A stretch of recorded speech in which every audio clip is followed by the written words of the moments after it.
Imagine, for a moment, the archetypal image of meditation. It is likely a figure seated in serene stillness. Legs crossed, back straight, eyes closed, a portrait of perfect, motionless tranquility. This image, while powerful, represents only half of the story. The other half is one of movement, of dynamic presence, of awareness in action. This is the world of walking meditation, a core contemplative practice that is as foundational to the Buddhist path as its more famous seated counterpart. Known in the Pali language as Kankama, walking meditation is the art and science of bringing the full power of our mindful attention to the simple, rhythmic, and universal act of walking. It is not merely a stroll in the park, nor is it a means to get from one point to another. It is a formal practice, a laboratory for the mind, where the path itself becomes our teacher and each step an opportunity for profound insight. The Buddha himself not only practiced walking meditation extensively but lauded its many benefits, viewing it as an essential tool for cultivating a balanced and resilient mind. In a world that prizes speed and destination, walking meditation offers a radical counter-proposal: to be fully present with the journey. In a life that often leaves us feeling disconnected from our bodies and lost in the labyrinth of our thoughts, it offers a direct path back to a state of grounded, embodied presence. It is the perfect antidote to both the agitated restlessness that comes from a hyperactive mind and the dull lethargy that can arise from a tired body. It is, quite literally, the bridge between the silent concentration of the meditation cushion and the complex, messy, and ever-moving reality of our daily lives. This article aims to serve as a complete and comprehensive guide to this profound practice. We will begin by tracing its ancient footprints back to the time of the Buddha, exploring its deep purpose and the specific benefits it confers. We will then lay out the practical foundations for the practice. From creating your path to establishing your posture, the heart of our exploration will be a detailed, step-by-step technical guide, offering methods for both beginners and experienced practitioners to deepen their awareness. Finally, we will explore the rich fruits of the practice, the insights and transformations that arise when we learn that the goal is not to arrive at the end of the path, but to be fully awake and alive in every single step. Part 1. The Ancient Footprints, Historical Roots and Purpose of Kankama. To truly appreciate the depth of walking meditation, we must understand that it is not a modern innovation or a minor, optional technique. It is woven into the very fabric of the original teachings and was an integral part of the daily life of the Buddha and his monastic disciples. The well-trodden paths at ancient monastery sites are a testament to the countless hours that dedicated practitioners spent in this dynamic form of cultivation. The Buddha's endorsement and the 5 benefits. The Buddha's own life provides the ultimate endorsement. After his great awakening, he is said to have spent weeks in the vicinity of the Bodhi tree, absorbing the bliss of liberation. During one of these weeks, he engaged in walking meditation on a jeweled promenade, Ratana Kankamana, pacing back and forth in mindful contemplation. In the Anguttara Nikaya, a collection of his discourses, the Buddha explicitly outlines 5 specific benefits of engaging in Kankama. These benefits reveal the multifaceted wisdom of the practice, addressing both the physical and mental dimensions of our being. He becomes enduring on a long journey, adhanikamo hoti, on a literal level. This was a practical benefit for monastics who spent their lives wandering on foot. On a deeper, metaphorical level, it speaks to the cultivation of spiritual endurance. The practice builds resilience and stamina for the long and often arduous journey of self-discovery and liberation. He becomes enduring in striving, padhanakamo hoti. The practice of meditation requires striving, padhana, and energetic effort, viriya. Walking meditation is a powerful way to arouse and sustain this energy, especially when the mind is tempted by laziness or fatigue.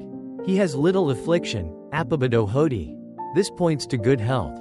The gentle, rhythmic movement promotes circulation, aids the systems of the body, and prevents the stiffness and stagnation that can come from prolonged periods of sitting. A healthy body is a powerful support for a meditating mind. What is eaten, drunk, chewed, and tasted goes to a good digestion. Asita pita kayita sayadam sama paranamam gachati, again. A practical benefit with a deeper resonance. Proper digestion is key to physical well-being. Metaphorically, the practice helps us to digest our life experiences, processing difficult emotions and mental states with greater ease. The concentration won while walking is long-lasting, kankamadigato samadhi siratitiko hoti. This is perhaps the most profound benefit. The state of focused awareness and mental unification, samadhi, cultivated during walking meditation is not a fragile, fleeting state, because it is cultivated amidst movement and with the eyes open. It is a robust and stable concentration that is more easily carried over into the other activities of daily life. The deeper purpose, a practice of balance. Beyond these specific benefits, walking meditation serves a crucial role as a balancing factor in one's overall contemplative practice. The Buddha taught the middle way, a path that avoids the extremes of indulgence and asceticism. This principle of balance applies directly to our formal practice. While seated meditation is unparalleled for developing deep calm and concentration, it can also be susceptible to two major obstacles, which are part of the traditional list of 5 hindrances. Sloth and torpor, thina mitta. This is the heavy, dull, sleepy state that can easily descend during a long sit. The mind becomes foggy and loses its sharp edge of awareness. Restlessness and worry, uddhacca kukuka. This is the agitated, monkey mind state, where the body feels fidgety and the mind is unable to settle. Walking meditation is the perfect antidote to both of these extremes. When the mind is sinking into drowsiness, the physical movement of walking arouses energy and brightens awareness. When the mind and body are plagued by restlessness, the structured, rhythmic, and grounding nature of the practice provides a container for that agitated energy, allowing it to settle and calm down. It is the great regulator, the practice we can turn to when the conditions for sitting are simply not ripe. Part 2. Preparing the path, the practical foundations. Like any formal discipline, walking meditation benefits from careful preparation. Setting up the right conditions allows the mind to settle more easily and the practice to unfold with fewer external distractions. Choosing your path, the physical space for your walking is important. You are creating a simple, contained laboratory for your awareness. Length. The ideal path is a straight line, approximately 15 to 30 paces long. This is long enough to establish a rhythm but short enough that you are not simply going for a walk. The repetition of pacing the same short stretch is a key part of the training. Surface.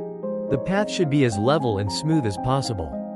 You want to be able to walk without having to constantly worry about tripping over roots, rocks, or uneven pavement. The focus should be on the internal experience of walking, not on navigating external obstacles. Location. Choose a location that is quiet and offers relative privacy. This could be a hallway in your home, a quiet path in a backyard or garden, or a secluded area in a local park during off-peak hours. The fewer potential distractions, people, traffic, loud noises, the easier it will be to sustain your focus, especially when you are just beginning. An indoor path is often ideal for beginners as it eliminates variables like weather and insects. An outdoor path, however, can offer the beautiful support of being in nature. The key is to designate a specific stretch as your meditation path, which helps to signal to the mind that this is a time for formal practice. Posture and gaze, the container of awareness. How you hold your body and direct your gaze is crucial for establishing a meditative state. Posture. The spine should be upright but not rigid, embodying a sense of relaxed dignity. The shoulders can be relaxed, and the head level. This posture is a physical expression of alertness and presence. Hands. There are several traditional positions for the hands, and you can experiment to see which feels most natural and balanced for you. You can gently clasp them in front of the body, cup one hand and the other behind the back, or simply allow them to hang naturally at your sides. The goal is to find a position that is comfortable and minimizes fidgeting. Gaze. This is one of the most important elements. The eyes should be partially open, with the gaze directed softly and unfocused towards the ground about 6 to 8 feet in front of you. You are not looking at anything in particular. You are simply allowing a small field of vision to be present in your peripheral awareness. This soft gaze prevents the mind from being captivated by visual stimuli while also preventing the drowsiness that can come from closing the eyes completely. Setting the intention, satana. Before you take your first step, take a moment to stand at one end of your path and consciously form an intention. Acknowledge that for the next 15, 30 or 60 minutes. This short path is your entire world. Your intention is to be as present as possible for the experience of walking. To greet whatever arises with mindful, non-judgmental awareness. This simple act of setting an intention transforms the activity from a casual walk into a profound act of mental cultivation. Part 3. The core of the practice, a step-by-step technical guide. Here we arrive at the heart of the practice, the actual how-to of walking meditation. The instructions are simple, but the practice is deep. The key is to bring a gentle, patient, and persistent curiosity to the raw sensations of the experience. The basic method, mindfulness of the step. This is the foundational technique, suitable for all levels of experience. Beginning. Stand at one end of your prepared path in a relaxed, dignified posture. Take a few moments to feel your feet firmly planted on the ground. Feel the sensations of the whole body standing. Acknowledge your intention to begin, initiating the step. When you are ready to begin, bring your full attention to the foot you are about to move. You can start with either foot, intend to step, and then, as the movement happens, simply let your awareness be consumed by the physical sensations of that foot lifting from the ground, moving through the air, and being placed down again. Mental noting. To help anchor the mind, you can use a soft, silent mental note. As you step with the right foot, you can silently note right. As you step with the left foot, you can note left. Alternatively, you can use the note stepping. Stepping. The note is not meant to be a forceful mantra, but a gentle whisper in the mind that helps to keep the attention connected to the physical sensation. Walking the path. Continue this process, walking at a natural, slow pace. With each step, your entire universe of awareness is simply the sensation of that foot lifting, moving, and placing. The mind will wander. This is guaranteed. When you notice that your attention has drifted into thought, planning, or memory, gently and kindly acknowledge it, thinking, and then, without any self-criticism, patiently guide your awareness back to the feeling of the next footstep. The stop and the turn. When you reach the end of your path, come to a complete stop. Take a moment to be fully aware of the sensation of standing. Feel the pressure on the soles of both feet, the posture of the body. Then, when you are ready, bring your attention to the act of turning. Turn slowly and deliberately, feeling the pivoting of the feet, the shifting of balance. Come to a stop again, facing the opposite direction. Pause. Feel the body standing once more before beginning the walk back. Using the exact same technique, the stop and the turn are not breaks from the meditation, they are an integral part of it. Rich with sensations to be observed. Deepening the practice, deconstructing the step.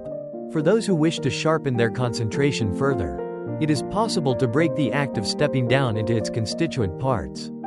This demands a higher degree of attention, leaving less space for the mind to wander. This method is particularly emphasized in the tradition of the Burmese meditation master Mahasi Sayadaw. The two-part note. Instead of noting the whole step, you can break it down into lifting and placing. As the foot lifts, you note lifting. As it moves forward and places on the ground, you note placing. The three-part note. This adds another layer of detail. Lifting, moving, placing. You note lifting as the foot comes off the ground. You note moving as it travels through the air. You note placing as it makes contact with the ground again. The four-part note, and beyond. One can get even more granular. Heel up, lifting, moving, placing, or even lifting, raising, moving, dropping, touching, pressing. The purpose of this increasing complexity is not to become a mechanical robot, but to train the mind to see experience with ever finer resolution. As you slow down and observe more closely, you begin to see that even a simple step is not a single, solid event, but a flowing, ever-changing cascade of sensations, intentions, and movements. This is a direct insight into the impermanent, anicca, nature of experience. Part 4. Variations and nuances, adapting the practice. While the formal, linear path provides the ideal training ground, the skills of walking meditation can and should be adapted to different contexts. Varying the pace. The very slow, deliberate pace of the multi-part noting practice is designed to build powerful concentration and insight. However, you can also practice at a more natural, flowing pace. Walking a little faster can be useful for generating energy and observing the momentum of the body. At a faster pace, your awareness might be less focused on the minute details of each footstep and more on the overall rhythm and sensation of the whole body walking. Experimenting with different speeds allows you to investigate different qualities of mind. Walking meditation in nature. Taking the practice outdoors into a natural setting can be a beautiful and rewarding experience. Here, the challenge is to remain grounded in the primary object of meditation, the feet and the body, while allowing the rich sensory input of nature, the sight of trees, the sound of birds, the smell of the earth, the feel of the wind, to be present in the background without pulling your attention away completely. It can become a practice of open awareness, where the anchor of the footsteps provides a stable center amidst a vibrant and changing sensory field. Everyday walking. Integrating the practice into life. This is the ultimate goal, to transform any and all walking into a form of meditation. When you are walking from your car to your office, from your desk to the kitchen, or through the aisles of a grocery store, you can bring the principles of Kankama into play. You don't need to walk unnaturally slowly. Simply bring your attention out of the chaotic world of your thoughts and into the physical reality of your body.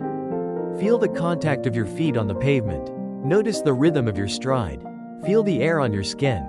These small moments of checking in with the body, repeated throughout the day, are profoundly grounding and can dramatically reduce stress and mental agitation. They are the true integration of the path into your life. Part 5. The fruits of the path, the deeper benefits. The immediate benefits of walking meditation are clear. It calms the mind, energizes the body, and develops concentration. But the long-term fruits of a consistent practice are far more profound. It becomes a powerful vehicle for developing direct insight into the fundamental nature of reality. As described by the Buddha, insight into the three marks of existence, tilakkhana, anicca, impermanence. As you pay close attention, you see that the experience of walking is never static. With every microsecond, the sensations change. The pressure on the sole of the foot arises, intensifies, shifts, and vanishes completely, replaced by a new set of sensations. Nothing is solid. Everything is a process, a flow. Dukkha, unsatisfactoriness, stress. In a long walking session, you will inevitably experience discomfort, an ache in the back, a tired leg, a feeling of boredom or impatience. You will notice the mind's desire for the walk to be over, or for the feeling to go away. Observing this subtle, and sometimes not so subtle, layer of unsatisfactoriness in all experience is a cornerstone of Buddhist insight. Anatta, not self.